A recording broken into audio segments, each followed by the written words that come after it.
Hello नमस्कार साथियों, स्वागत है आप सभी का हमारे अपने ITI एग्ज़ाम के यूट्यूब चैनल पर। और साथियों, आज की जो हमारी सीरीज़ होने वाली वो है MCQ सीरीज़।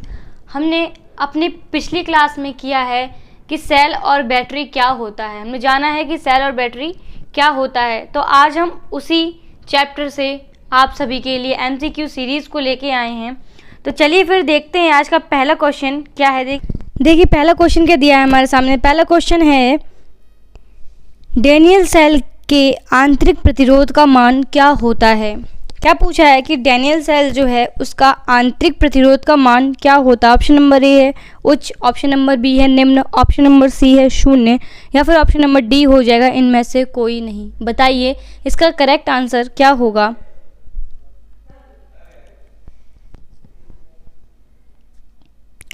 तो देखिए यहाँ पर हो जाएगा ऑप्शन नंबर बी बिल्कुल करेक्ट हो जाएगा कि जो हमारा डैनियल सेल होता है उसका जो आंतरिक प्रतिरोध रहेगा वो कैसा रहेगा, निम्न रहेगा। ठीक है, यहाँ पर क्या हो जाएगा, यहाँ पे क्या हो जाएगा ऑप्शन नंबर बी। ठीक है, चलिए देखते क्वेश्चन नंबर 2 है हमारे सामने कि डैनियल सेल में क्या होता है। क्या पूछा है इसमें कि जो हमारा डैनियल सेल है उसके अंदर क्या होता है। ऑप्शन नंबर ए बाष्पीकरण, ऑप्शन नंबर बी है पोलराइजेशन, ऑप्शन नंबर सी है ऊर्ध्वपातन, ऑप्शन नंबर डी रहेगा उपयुक्त में से कोई नहीं। बताइए कि जो हमारा डैनियल सेल है उसके क्या होता है उसके अंदर। ऑप्शन नंबर ए है बाष्पीकरण, ऑप्शन नंबर बी है पोलराइजेशन, ऑप्शन नंबर सी हो जाएगा ऊर्ध्वपातन, ऑप्शन नंबर डी हो जाएगा उपयुक्त में से कोई नहीं। बताइए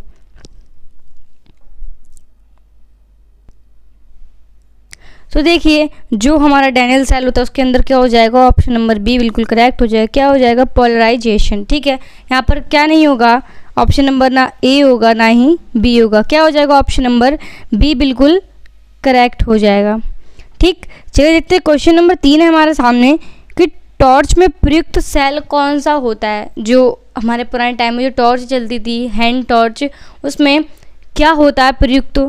तो ऑप्शन नंबर ए है mercury cell, option number B है dry cell, option number C हो जाएगा डैनियल सेल, या फिर ऑप्शन नंबर डी हो जाएगा उपयुक्त में से कोई नहीं। बताइए कि जो टॉर्च है उसमें कौन सा सेल यूज़ किया जाता है। शुष्क सेल जिसे कह सकते हैं ड्राई सेल भी, ऑप्शन नंबर ए हो जाएगा मरकरी सेल, या फिर डैनियल सेल, या फिर उपयुक्त में से कोई नहीं। जी तो देखिए यहाँ पर हो जाएगा हमारा ऑप्शन नंबर बी बिल्कुल करेक्ट। जो होता है टॉर्च में क्या यूज़ होता है, शुष्क सेल। ठीक है, ऑप्शन नंबर इसका भी बी बिल्कुल राइट हो जाएगा। ठीक, चलिए देखते हैं क्वेश्चन नंबर 4 क्या है हमारे स्क्रीन पर। क्वेश्चन नंबर 4 है कि सिल्वर ऑक्साइड सेल की आउटपुट वोल्टता कितनी होती है। क्या पूछा है कि जो हमारा सिल्वर ऑक्साइड सेल है उसकी आउटपुट वोल्टता कितनी होती है। ऑप्शन नंबर ए है 1.5 वोल्ट, ऑप्शन नंबर बी है 2.1 वोल्ट, ऑप्शन नंबर सी है 0.5 वोल्ट, ऑप्शन नंबर डी हो जाएगा 1.8 वोल्ट। बताइए क्या हो जाएगा इसका राइट आंसर। जो सिल्वर ऑक्साइड सेल है उसका आउटपुट वोल्टता कितनी होती है। जी देखिए यहाँ पर क्या हो जाएगा, यहाँ पर हो जाएगा सिल्वर ऑक्साइड की वोल्टता होती है 1.5 वोल्ट। कितनी हो जाएगी यहाँ पर, 1.5 वोल्ट, यानी कि ऑप्शन नंबर यहाँ पे ए बिल्कुल करेक्ट हो जाएगा। ठीक है, ऑप्शन नंबर ए। क्वेश्चन नंबर 5 है हमारे सामने कि वोल्टेइक सेल का जो बर्तन होता है वो किससे बना था। मैंने आपको बताया था कि वोल्टा नामक व्यक्ति ने, क्या वोल्टा नामक वैज्ञानिक ने वोल्टेइक सेल का निर्माण किया, या फिर कह सकते हैं कि जो वोल्टा ने सेल बनाया उसका नाम क्या पड़ा, वोल्टेइक सेल, क्योंकि उसका नाम से रिलेटेड था वो वोल्टा। ठीक है, वोल्टा से वोल्टेइक सेल पड़ा। अब उसने क्या किया था। ऑप्शन नंबर ए है हमारे सामने लोहे का, ऑप्शन नंबर बी है स्टील, ऑप्शन नंबर सी है कांच, या फिर ऑप्शन नंबर डी हो जाएगा तांबा। बताइए वोल्टेइक सेल का बर्तन कैसा होता था। मैंने आपको बताया था कि उसने क्या लिया था, बाल्टी जितना बराबर, कितना, एक जो बाल्टी होती उतना बड़ा उसने एक बर्तन लिया था। वो कैसा था, कांच का था। कैसा था, कांच का, यानी कि ऑप्शन नंबर सी बिल्कुल करेक्ट हो जाएगा। क्वेश्चन नंबर 6 हमारे सामने कि ड्राई सेल की ऋणात्मक प्लेट किससे बनी होती है। ड्राई सेल यानी कि जो हमारा शुष्क सेल मैंने आपको बताया था, शुष्क सेल जो बताया था उसका जो ऋणात्मक प्लेट होती है वो किससे बनी होती है। ऑप्शन नंबर ए है कॉपर, ऑप्शन नंबर बी है जस्ता, ऑप्शन नंबर सी है तांबा, या फिर ऑप्शन नंबर डी हो जाएगा उपयुक्त में से कोई नहीं। बताएं कि जो ड्राई सेल है, कौन सा वाला, ड्राई यानी कि शुष्क सेल, जो कैसा होता है, एक बार यूज़ करने के बाद दोबारा यूज़ में नहीं लिया जाता है ना, इनकी पुनः आवेशित नहीं हो सकता। ये किस में आता है, प्राथमिक सेलों में आता है ये जी।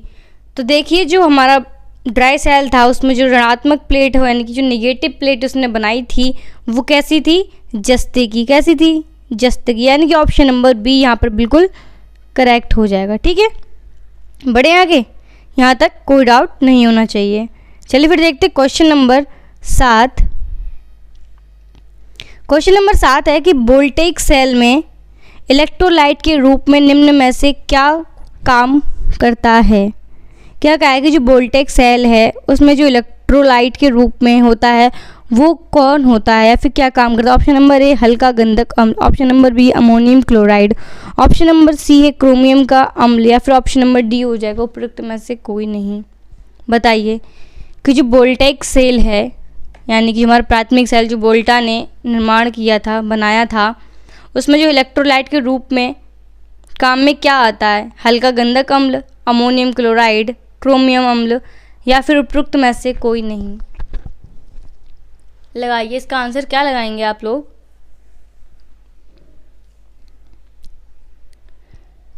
तो देखिए यहाँ पर हो जाएगा ऑप्शन नंबर इसका ए बिल्कुल करेक्ट हो जाएगा कि हल्का गंधक अम्ल। कैसा था, हल्का गंधक अम्ल। ठीक है, यानी कि ऑप्शन नंबर ए यहाँ पर बिल्कुल करेक्ट हो जाएगा। ऑप्शन नंबर क्या है हमारे सामने, क्वेश्चन नंबर क्वेश्चन नंबर 8 है हमारे सामने कि लैक्लांसी सेल में इलेक्ट्रोलाइट के रूप में निम्न में से क्या काम में यूज़ होता है। क्योंकि हमारा लैक्लांसी सेल है वो भी प्राथमिक सेल में आता है, राइट। तो उसका जो इलेक्ट्रोलाइट था वो क्या था। Option number A copper sulphate, option number B है सोरे और गंधक का अम्ल, ऑप्शन नंबर सी है अमोनियम क्लोराइड, या फिर ऑप्शन नंबर डी हो जाएगा निम्न में से कोई नहीं। बताइए, लैक्लांसी सेल जो क्या काम करता है, रुक रुक के क्या करता है, हमें धारा प्रवाहित करता है। लैक्लांसी सेल का काम क्या होता है, रुक रुक के धारा प्रवाहित करना। बताइए कि इसमें जो इलेक्ट्रोलाइट होता है वो क्या होता है, कॉपर सल्फेट हो जाएगा, शोरे और गंधक हो जाएगा, या फिर अमोनियम क्लोराइड हो जाएगा, या फिर उपरोक्त में से कोई नहीं। जी, तो देखिए यहाँ पर हो जाएगा ऑप्शन नंबर सी बिल्कुल करेक्ट हो जाएगा कि जो लैक्लांसी सेल में इलेक्ट्रोलाइट यूज़ किया जाता है वो होता है अमोनियम क्लोराइड। क्या होगा हमारा, अमोनियम क्लोराइड। ठीक है, ऑप्शन नंबर सी बिल्कुल करेक्ट हो जाएगा यहाँ पर। ठीक, चलिए क्वेश्चन नंबर 9 देखते हैं हमारे सामने। क्वेश्चन नंबर 9 है एक पूर्ण आवेशित सेल की हाइड्रोमीटर में रेटिंग क्या होती है। क्या कहा है इसमें कि एक पूर्ण आवेशित सेल की हाइड्रोमीटर रेटिंग क्या होती है। देखिए हाइड्रोमीटर का काम क्या होता है, ये क्या काम करता है, ये तरल, कैसे, तरल पदार्थों की रेटिंग निकालता है ना। क्या काम करता है, ये तरल पदार्थों की रेटिंग निकालता है। और इसका जो एक पूर्ण आवेशित सेल की हाइड्रोमीटर रेटिंग होती है, ऑप्शन नंबर ए हमारे सामने 1.400, या फिर ऑप्शन नंबर बी हो जाएगा 1.200, ऑप्शन नंबर सी हो जाएगा 1.300, या फिर ऑप्शन नंबर डी हो जाएगा 1.000। बताइए इसका सही आंसर क्या होगा।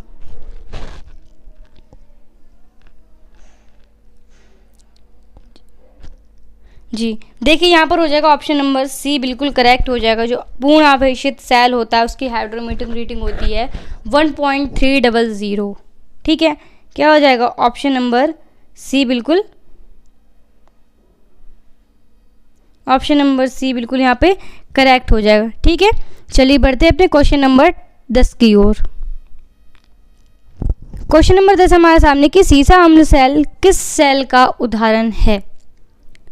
क्या पूछा है कि जो सीसा सेल अम्ल होता है वो किस सेल का उदाहरण है, प्राथमिक सेल होगा या सेकेंडरी सेल होगा। ठीक, ऑप्शन नंबर ए प्राथमिक सेल, ऑप्शन नंबर बी है द्वितीय सेल, ऑप्शन नंबर सी है शुष्क सेल, या फिर ऑप्शन नंबर डी हो जाएगा उपरोक्त में से कोई नहीं। बताइए सीसा अम्ल सेल किस सेल का उदाहरण है, प्राथमिक सेल, द्वितीयक सेल, या फिर शुष्क सेल, या फिर उपरोक्त में से कोई नहीं। देखिए यहाँ पर हो जाएगा ऑप्शन नंबर बी बिल्कुल करेक्ट, क्योंकि जो सीसा सेल अम्ल होता है वो द्वितीयक सेल में आता है। ठीक है, करेक्ट हो गया यहाँ पर ऑप्शन नंबर बी। देखिए क्वेश्चन नंबर 11 अब आता है हमारे सामने। क्वेश्चन नंबर 11 क्या है कि प्राथमिक सेलों का जीवन काल कितना होता है। कौन से जो हमारे प्राइमरी सेल होते हैं, जो कैसे होते हैं, एक बार यूज़ में लेके दोबारा यूज़ में नहीं लिए जाते, है ना। एक बार इसकी चार्जिंग जो ख़त्म हो जाती है उसके बाद उसको दोबारा चार्ज नहीं किया जाता, यानी कि नॉट चार्जेबल। तो ऑप्शन नंबर ए हमारे सामने अधिक, ऑप्शन नंबर बी है कम, ऑप्शन नंबर सी है मध्यम, ऑप्शन नंबर डी उपरोक्त में से कोई नहीं। बताइए प्राथमिक सेलों का जीवन काल कैसा होता है। तो देखिए यहाँ पर हो जाएगा ऑप्शन नंबर बी बिल्कुल करेक्ट, क्योंकि जो हमारा प्राथमिक सेल होता है वो कैसा होता है, कम होता है। इसकी लाइफ टाइम कितनी होती है, कम होती है, क्योंकि एक बार यूज़ में लेने के बाद उसको दोबारा यूज़ में लिया नहीं जाता है ना, इसलिए इसकी लाइफ टाइम कितनी हो गई, कम हो गई। ठीक, यहाँ पे क्या हो जाएगा ऑप्शन नंबर बी बिल्कुल करेक्ट। ठीक, चलिए क्वेश्चन नंबर 12 देखते हैं।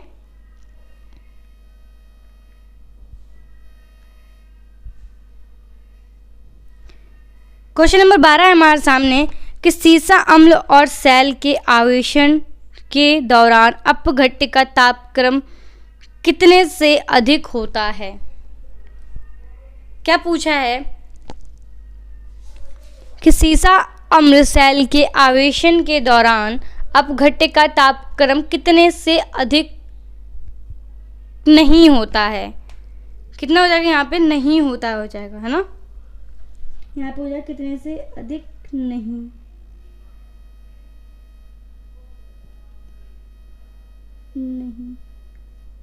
ठीक है, देखिए ऑप्शन नंबर ए हमारे सामने 50 degree celsius, option number B है 40 degree celsius, option number C है 35 डिग्री सेल्सियस और फिर ऑप्शन नंबर डी हो जाएगा 39 डिग्री सेल्सियस। बताइए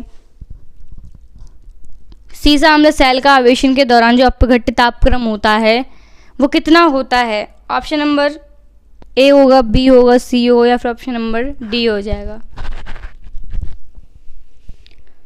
तो देखिए यहाँ पर हो जाएगा ऑप्शन नंबर बी, ए बिल्कुल करेक्ट हो जाएगा, क्योंकि जो सीसा अम्ल सेल होता है उसका जो अपघट्य किया जाता है, उसका जब तापक्रम किया जाता है वो कितने से होता है, 50 डिग्री से अधिक नहीं होता है वो, है ना।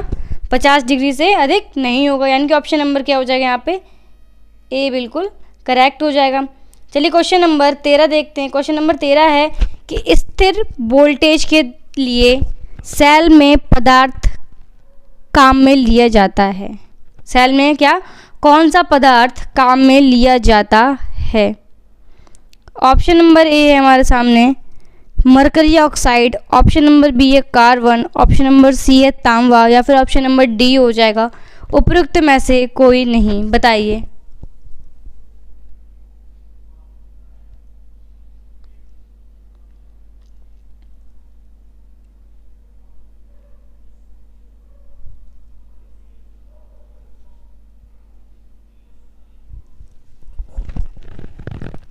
क्या हो जाएगा इसका ऑप्शन, इसका हो जाएगा ऑप्शन नंबर ए बिल्कुल करेक्ट है, क्योंकि जो हमारे स्थिर वोल्टेज के सेल होते हैं उसमें क्या काम में लिया जाता है, मरकरी ऑक्साइड।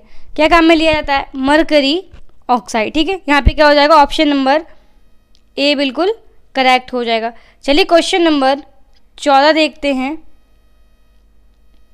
इसका हो जाएगा ऑप्शन नंबर ए बिल्कुल करेक्ट है, क्योंकि जो हमारे स्थिर वोल्टेज के सेल होते हैं उसमें क्या काम में लिया जाता है, मरकरी ऑक्साइड। क्या काम में लिया जाता है, मरकरी ऑक्साइड। ठीक है, यहाँ पे क्या हो जाएगा ऑप्शन नंबर ए बिल्कुल करेक्ट हो जाएगा। चलिए क्वेश्चन नंबर 14 देखते हैं। क्वेश्चन नंबर सीसा अम्ल सेल में संचारण का प्रभाव ना होने डैश की परत चढ़ाई जाती है, कि किसकी परत चढ़ाई जाती है। Option number A plastic, option number B है मेटल, ऑप्शन नंबर सी है वैसलीन या पेट्रोलियम जेली या फिर ऑप्शन नंबर डी हो जाएगा उपयुक्त में से कोई नहीं। बताइए कि सीसा अम्ल सेल में संचारण का प्रभाव ना होने पर किसकी परत चढ़ाई जाती है। ऑप्शन नंबर ए होगा, बी होगा, सी होगा या फिर ऑप्शन नंबर डी हो जाएगा। बताइए तो देखिए यहाँ पर जो होता है जिस चीज़ की परत चढ़ाई जाती है वो होता है वैसलीन या फिर पेट्रोलियम जेली। ठीक है, क्या हो जाएगा यहाँ पर ऑप्शन नंबर सी बिल्कुल करेक्ट हो जाएगा, वैसलीन या फिर पेट्रोलियम जेली। ठीक, क्वेश्चन नंबर 15 है हमारे सामने, सैलों का संयोजन किस में किया जाता है? ऑप्शन नंबर ए श्रेणी में, ऑप्शन नंबर बी है समानांतर श्रेणी में, ऑप्शन नंबर बी है ए व बी दोनों, या फिर ऑप्शन नंबर डी उपरोक्त में से कोई नहीं। बताइए, सैलों का जो संयोजन होता है वो किस में किया जाता है? समांतर क्रम में किया जाएगा या फिर श्रेणी क्रम में किया जाएगा या फिर इन दोनों में किया जाएगा या फिर इनमें से किसी में नहीं किया जाएगा? बताएं जी। बिल्कुल करेक्ट यहाँ पे हो जाएगा ऑप्शन नंबर सी बिल्कुल करेक्ट होगा, क्योंकि जो हमारा श्रेणी क्रम, जो सैलों का संयोजन होता है वो श्रेणी क्रम में भी होता है और समानांतर क्रम में भी किया जाता है, यानी कि ऑप्शन नंबर इसका भी सी हो जाएगा। ठीक है, चलिए क्वेश्चन नंबर 16 देखते हैं। क्वेश्चन नंबर 16 है, बैटरी के आवेशन की विधि नहीं है। क्या जो बैटरी का जो चार्ज होता है उसमें की विधि कौन सी नहीं है? स्थिर धारा आवेशन या फिर स्थिर बोल्टता आवेशन या फिर ट्रिकल आवेशन या फिर उपरोक्त में से कोई नहीं। बताइए, बैटरी की आवेशन विधि नहीं है।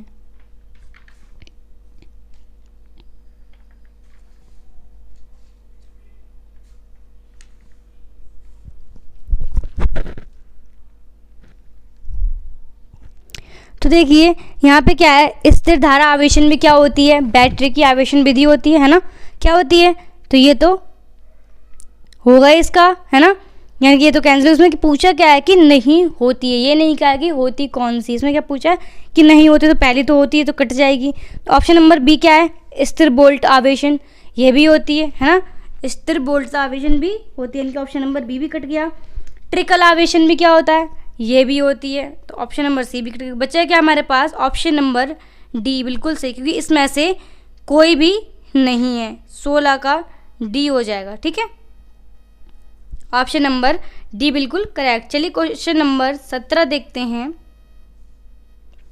क्वेश्चन नंबर 17 है हमारे सामने, एक अच्छे सेल की विशेषता क्या है?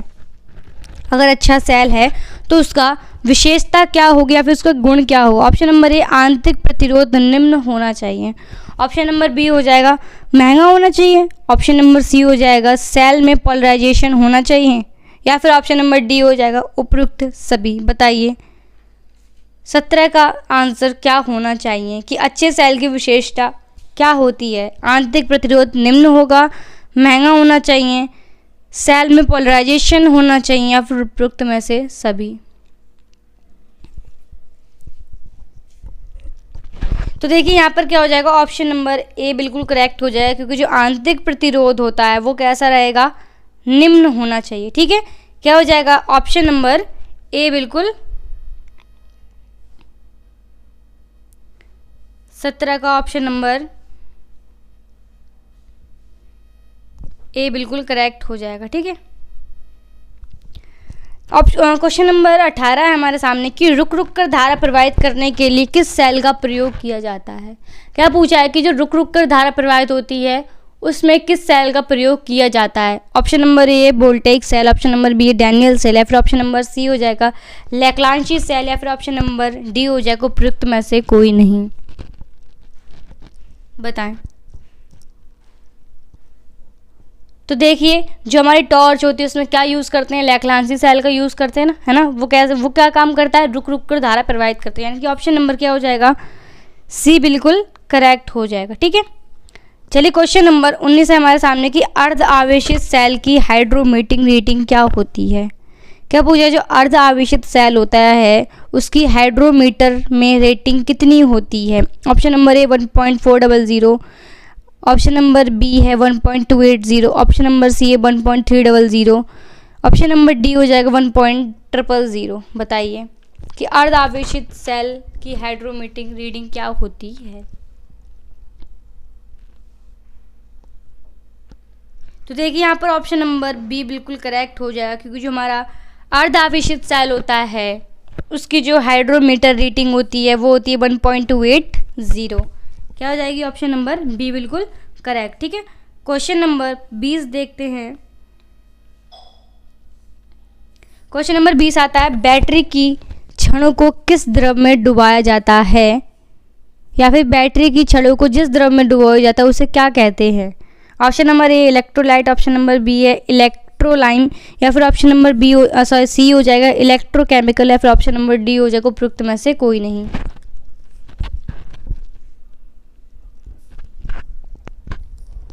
बताएं कि जो बैटरी की छड़ जिस द्रव में डुबोई जाती है उसे क्या कहते हैं? इलेक्ट्रोलाइट। यानी कि ऑप्शन नंबर ए बिल्कुल करेक्ट हो जाएगा यहाँ पे, है ना। ऑप्शन नंबर ए बिल्कुल राइट। क्वेश्चन नंबर 21 है हमारे सामने कि हाइड्रोमीटर की रीडिंग यूनिट होती है। क्या हाइड्रोमीटर की रीडिंग यूनिट होती है? किस में होगी? जूल में होगी, सेंटीमीटर में होगी, यूनिट रहित होगी, या फिर ऑप्शन नंबर डी हो जाएगा उपयुक्त में से कोई नहीं। बताइए हाइड्रोमीटर की जो रीडिंग होती है वो किस में होती है? जूल में होगी, सेंटीमीटर में, या फिर यूनिट रहित होती है, या फिर उपयुक्त में से कोई नहीं। बताएं। तो देखिए यहाँ पर हो जाएगा ऑप्शन नंबर सी बिल्कुल करेक्ट, क्योंकि जो हमारा हाइड्रोमीटर की रीडिंग होती है वो यूनिट रहित होती है, इसमें कोई भी यूनिट नहीं होती है ना। तो क्या हो जाएगा? ऑप्शन नंबर सी बिल्कुल करेक्ट हो जाएगा। ठीक, यहाँ तक क्लियर हो रहा होगा आप सभी को। कोई डाउट बनता तो मुझे वीडियो के लास्ट में आप कमेंट कर सकते हैं, पूछ सकते हैं, यहाँ पर भी कमेंट होता यहाँ पर भी आप सभी को डाउट होता है। ठीक, चलिए बढ़ते हैं क्वेश्चन नंबर 22 की ओर।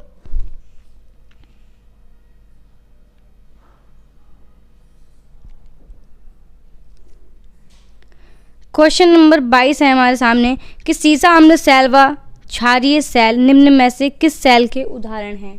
क्या पूछा है कि सीसा अम्ल सेल और क्षारीय सेल निम्न में से किस सेल के उदाहरण? ऑप्शन नंबर ए प्राथमिक सेल, ऑप्शन नंबर बी है द्वितीयक सेल, ऑप्शन नंबर सी है शुष्क सेल, या फिर ऑप्शन नंबर डी हो जाएगा उपयुक्त में से कोई नहीं। बताएं सीसा अम्ल और क्षारीय सेल किस सेल के उदाहरण है?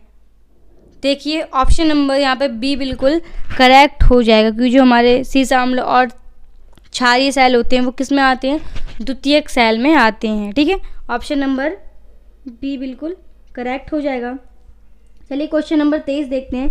क्वेश्चन नंबर 23 है सीसा अम्ल सेल में आंतरिक लघु परिपथ से बचने के लिए क्या लगाते हैं? क्या पूछा है कि सीसा अम्ल सेल में आंतरिक लघु परिपथ से बचने के लिए क्या लगाते हैं? ऑप्शन नंबर ए अपघट्य, ऑप्शन नंबर बी है सेपरेटर, ऑप्शन नंबर सी है प्लेट्स, या फिर ऑप्शन नंबर डी हो जाएगा उपयुक्त में से कोई नहीं।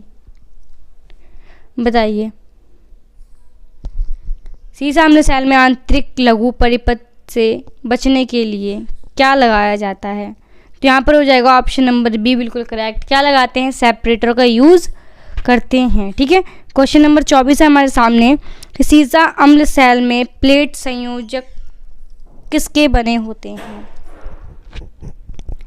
क्या पूछा कि सीसा अम्ल सेल में प्लेट संयोजक किसके बने होते हैं? ऑप्शन नंबर ए शुद्ध तांबे के, ऑप्शन नंबर बी है शुद्ध शीशे के, ऑप्शन नंबर सी है शुद्ध कार्बन के, या फिर ऑप्शन नंबर डी हो जाएगा उपयुक्त में से कोई नहीं। बताएं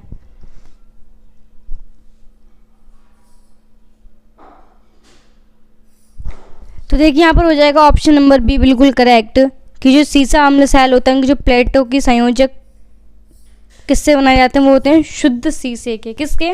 शुद्ध शीशे के। ठीक है, ऑप्शन नंबर बी बिल्कुल करेक्ट हो जाएगा। चलिए क्वेश्चन नंबर 25 देखते हैं अपना। क्वेश्चन नंबर 25 हमारे सामने है कि स्थिर बोल्टता आवेशन विधि द्वारा बैटरी की दक्षता कितनी हो जाती है? स्थिर बोल्टता आवेशन विधि द्वारा बैटरी की दक्षता यानी कि उसकी कैपेसिटी कितनी हो जाती है? ऑप्शन नंबर ए है कम, या फिर ऑप्शन नंबर बी ज़्यादा, ऑप्शन नंबर सी स्थिर, या फिर ऑप्शन नंबर डी ड्राई हो जाती है। बताइए इसका सही आंसर क्या होगा? कि उच्च वोल्टेज वाले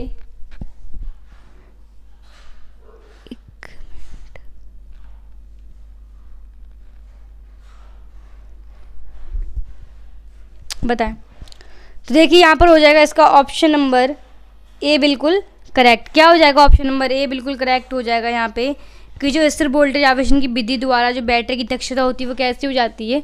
कम हो जाती है। ठीक है, चलिए क्वेश्चन नंबर 26 देखते हैं। 26 है हमारे सामने कि उच्च वोल्टता वाले स्विच गियरों के स्वतः चालन के लिए निम्न में से कौन सी बैटरी का यूज लिया जाता है?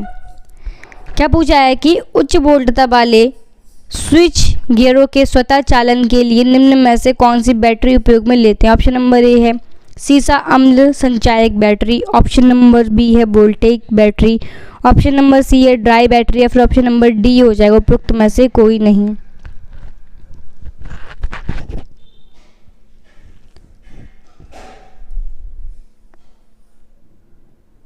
तो देखिए यहाँ पर हो जाएगा ऑप्शन नंबर ए बिल्कुल करेक्ट है कि उच्च वोल्टेज वाले स्विच गियरों के स्वतः चालन के लिए क्या होता है, सीसा अम्ल संचायक बैटरी का यूज़ किया जाता है। ठीक है, ऑप्शन नंबर ए यहाँ पर बिल्कुल करेक्ट हो जाएगा।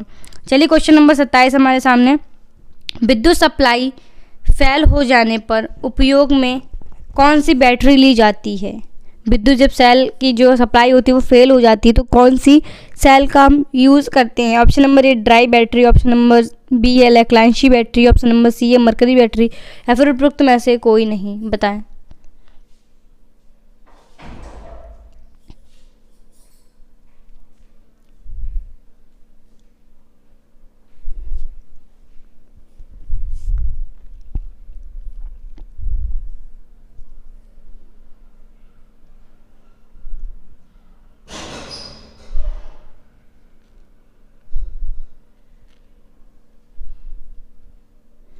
तो देखिए यहाँ पर क्या हो जाएगा, यहाँ पर हो जाएगा ऑप्शन नंबर डी बिल्कुल करेक्ट हो जाएगा, क्योंकि जो हमारी ड्राई बैटरी होती है ना तो उसका यूज़ लेते हैं, ना ही लैक्लांशी का यूज़ लेंगे, ना ही मरकरी का। तो क्या हो जाएगा यहाँ पर ऑप्शन नंबर डी बिल्कुल करेक्ट हो जाएगा। ठीक है, चलिए क्वेश्चन नंबर 28 देखते हैं। क्वेश्चन नंबर 28 है हमारे सामने कि रेलगाड़ियों में प्रयोग होने वाली बैटरी का नाम क्या है।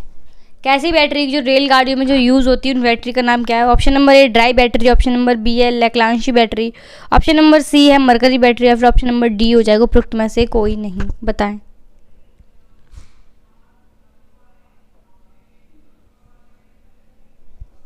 क्या हो जाएगा, जो रेलगाड़ी में प्रयोग होने वाली बैटरी का नाम होता है वो क्या हो जाएगा, वो सीसा संचायक अम्ल बैटरी होती है। कौन सी होती है, सीसा संचायक अम्लीय बैटरी होती है, लेकिन इसमें वो ऑप्शन नहीं है। तो यानी कि ऑप्शन नंबर क्या हो जाएगा, डी यहाँ पे बिल्कुल करेक्ट हो जाना है। तो ड्राई बैटरी होगी, ना ही मरकरी होगी, ना ही लैक्लांशी बैटरी होगी। ठीक है, यानी कि ऑप्शन नंबर डी बिल्कुल करेक्ट हो जाएगा। बट होती कौन सी रेलगाड़ी में यूज़ होने वाली, वो होती है सीसा अम्ल संचायक बैटरी। ठीक है, किस वीडियो को यहीं पे समाप्त करते हैं। और अगर वीडियो पसंद आई हो, एमसीक्यू सीरीज हमारी समझ में आई हो और कोई डाउट बने तो वीडियो के लास्ट में कमेंट कीजिए, समझ आई तो वीडियो को लाइक कीजिए। तो चलिए फिर मिलते हैं नेक्स्ट वीडियो में, तब तक के लिए धन्यवाद।